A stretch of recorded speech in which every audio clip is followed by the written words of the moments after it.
जय जगन्नाथ सांग माने welcome to MB job update.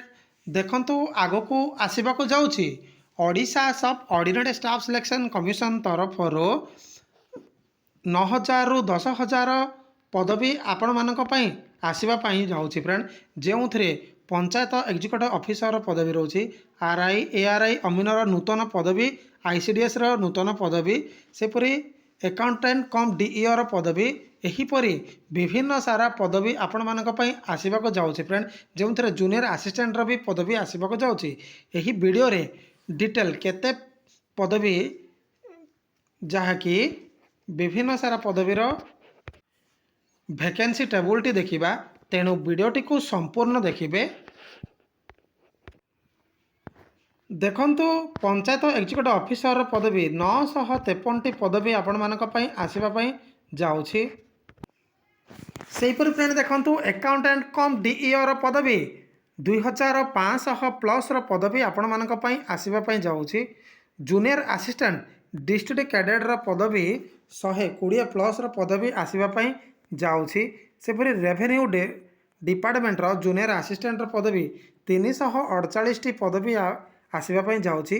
सेपरि ICDS junior assistant रो पदवी 112 प्लस रो पदवी आसीबा पई जाउछि।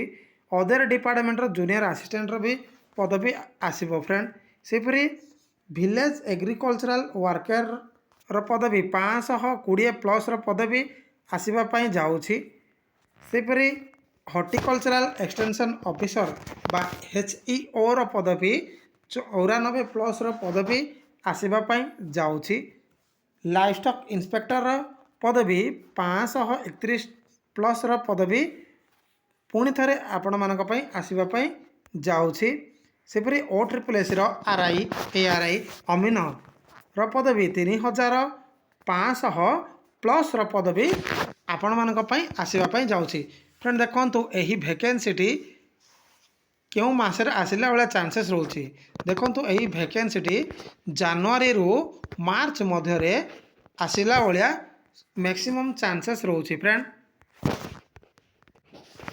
जहार मोट पदवी 9,000 रु 10,000 मध्यरे एही पदवी गुड़ाक आसीबा पई जाउछि, जाकि OSSS तरफरु जाकि एही वैकेंसी गुड़ाक आसीबो।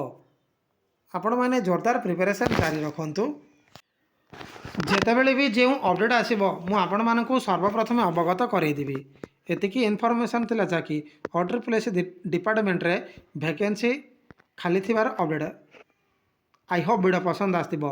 जदि वीडियो पसंद आसी थाए ताहले मैक्सिमम रु मैक्सिमम शेयर सब्सक्राइब करा जमारू भूलिबेनी। धन्यवाद।